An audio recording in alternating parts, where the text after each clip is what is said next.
forensic tools, maybe getting a lot of funding because of e-discovery. Companies have to dig up records and legally provide them to people suing them. So you're starting to see there maybe an idea that some of these forensic things will move into a best practices or legal requirement. It's a great market. It's got a lot of spread. It's got a ton of money behind it. So that's interesting. But purely FUD as a long-term sales strategy is really hard. I used to say that enterprises have a security budget, and when the last dollar is spent, that's as secure as they're going to get. That's it. And unless you can show an ROI, you're not getting more budget money as the CSO. So you have to sell into regulatory and cost savings, I think, in the long run. Okay, we have a few more questions and I think about 15 more minutes. So as someone who sees so many of these deals coming through, can you talk about what your thoughts are about like where security is going? What's the direction that we're going in? What are the key things that we need to be aware of? I think we should give that one to Patrick. Yes. It's all going to social network. Open, expose everything, post pictures of yourself, all your company secrets. That's where it's going. It'll be good for my industry. Well, I'll take a first crack at it. I think the whole vision of the Web 2.0 and SOA and sort of the open architecture, collaboration, everyone, peer-to-peer collaboration and sort of direct connection is a huge sort of momentous change. And I think moving away from the traditional firewall gateway, this is your one lock moat entrance to the network, and sort of the depermanentization of people accessing things and sharing things all in all different ways and in all different manners is, I think, the biggest trend that you might not see like a stake in the ground, but you'll see sort of a gradual evolution. Even in the terms of smartphones and handheld, basically mini computers now, and their adaptability, their battery life, their usability, and their access into the corporate networks is just going to skyrocket. So people accessing their data in different ways, from different perspectives, from different tools and different locations, and just sort of the whole collaboration environment is certainly a trend, and how to protect that differently from the traditional sort of lock and gate, hard outside, soft inside, to a more permeable membrane is where I kind of see the future moving.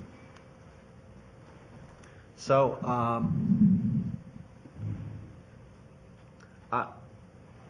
I agree, and I'd extend it to the opportunity security has in the next few years is exposing the reality of what's happening and making it more valuable to organizations, whether that's in protecting information or in, is that twist that maybe a lot of security guys talk about on occasion, but I don't see that many products doing it, making that useful in making the business better.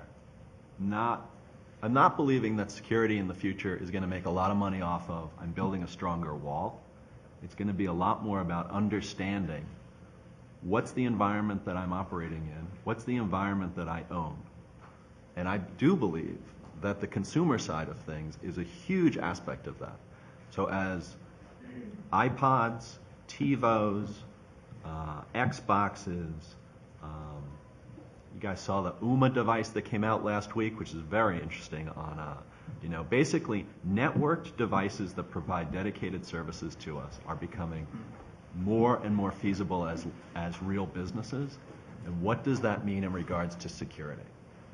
What is security in the point where I have so many things I don't know what's going on? And how can the security aspects and talents be brought to bear on that? I'll say that as where I think it's going. Another area where I would really like to see it go, and frankly I don't see much money in it, much money being put into it where I think it should, and then that's drawing the electronic or internet capabilities back to physical. So the connections between the physical world I live in and the data world that I live in. Even as simple as physically understanding what's happening in my home and securing it in a way that I understand it as a consumer. And there's remarkably little money being put into research and development of new products for physical security capabilities.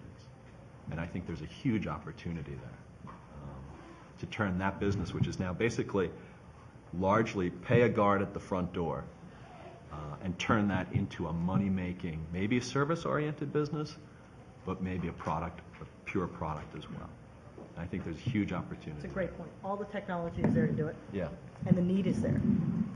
And I completely agree. And it'll be a really interesting intersection between an area that has, really never addressed, the consumer or a social, networking aspect, and a very effective community approach to consumer security.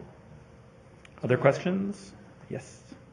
You guys talked a lot about how people coming to you guys kind of protected their ideas, and it's easy for competitors to come in or copycat something. You've also talked about how you want people to test things early and share it with friends and done alphas, and how you don't necessarily want to sign NDAs. How do you think you find the right balance between protecting your ideas but sharing them enough that you know that it's good idea? And also, are ideas really that important, or is it more about the team? I think you use the word. It's balance, right? You have to actually find that right balance, because by the same token, you don't want to come in. We're telling you have those conversations early, but you don't want to come in before you have anything baked, right? You want to have something sort of baked enough so that at least you have kind of a running head start. And then I think you have to be judicious about who you're talking to. VCs in general don't like to sign NDAs because when you look at that many deals, it's very likely that you're sort of forget sort of who you looked at 2 weeks ago and that sort of thing. So it's not something that you should necessarily expect a VC to do. When you go out and talk to 10 prospective buyers or CIOs, I think that those folks might be a little more sensitive to your need to try to control the information around this. The other thing that entrepreneurs I think often don't realize is that the time to go talk to somebody who might buy your stuff is before you have something to sell them, right? Because then their sort of guard is down, right? These people get hit on all day long to buy all this stuff, and when you actually don't have something that you could sell them so that they don't have to say no to you or yes to you that day, they're much more friendly. And so I think when you lead with that and sort of say this is really early, but however you got to them, like so-and-so said you could be incredibly helpful. If you wouldn't mind spending some time with me, I have some questions for you. And by the way, if you get really interested in my business, I'd love to put you on the advisory board. So there's some sort of quid pro quo. But you get a remarkably different result when you're not trying to sell to people who actually might be a prospective buyer for your stuff down the road. I also think that the circumspection that you apply to your initial business is highly idiosyncratic to the type of IP you're trying to protect. So if it's truly a novel idea and patent protection is right, then go ahead and spend the money and resources to hire an attorney and do a patent search and file a provisional, all that stuff. If it's not, and if the technology is pretty, commonplace, but you're doing either kind of a first-to-market play or an execution play, I would say spend your time and energy on that. And run faster. I mean, in the consumer world, again, when YouTube came out, there were dozens of video sharing sites. When the MySpace and Friendster, Facebook came out, there was nothing new about the technology. It was all about the execution. So in those cases, I would say don't worry about that type of formalistic legal protection. I think we're running out of time, so let's do one more question in the back. Yeah, a couple questions for you. As an entrepreneur, what's the best way to go about finding a VC, doing research on VCs? How do you make sure that they're going to be a good fit for you and your idea? And also, we've thought about using sort of incubators to help sort of formalize our plans.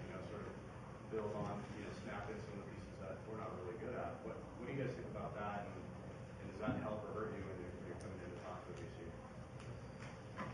Well, I think a lot of what you can learn about a VC, you can actually get from their site. They have all the companies that we've ever invested in, the current portfolio companies. You can then sort of go back to some of the entrepreneurs associated with those things and get first, real-world references on what's it like to deal with these people. And I think usually the focus of the firm is pretty clearly spelled out as well. So it'll help you kind of determine both by portfolio as well as by what the VC is saying, if there might be an interesting fit. And then I think it's a matter of, going and having the conversation or having the meeting, in terms of determining that. What was the second part of your question? Incubators. Oh, so I think, again, sort of what you're seeing, and this is, again, the piece where I'm alluding to the fact that this industry is in transition, the VC industry is in transition. A lot of the newer firms that are popping up that are sort of operator-centric rather than more traditional investor-centric are designed really to do that. We want to get in early and help you put those pieces together. You don't call it incubator because that was sort of a dramatic failure, a few years ago. But call it whatever you want. But that is essentially what I think a lot of these emerging operator-centric funds are intending to do.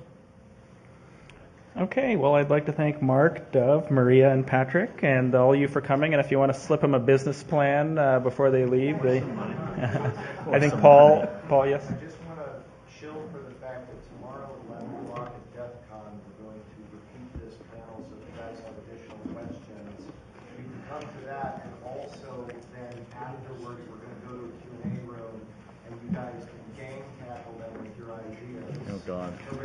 Oh, wait, And Maria, one last thing. Speaking of business plan competitions, we actually are going to be announcing one, so stay tuned. You'll see the press release out shortly. That's being funded by my firm, 406, and I think NEA is sponsoring as well. And we've got a terrific panel of judges lined up, and so we're going to be seeking from all of you who have great ideas, applications, details to follow. But it's going to be kind of the first BlackHat, business competition. We're going to announce the results next year. So get those plans in, and more details to follow on that. Yep. Stay tuned where? So there'll be a link off of the 406 Ventures site. Okay, and you'll see a press release. There's going to be a press release that's going to go out, I think, probably later this afternoon on this. Okay? Thank you, Brad.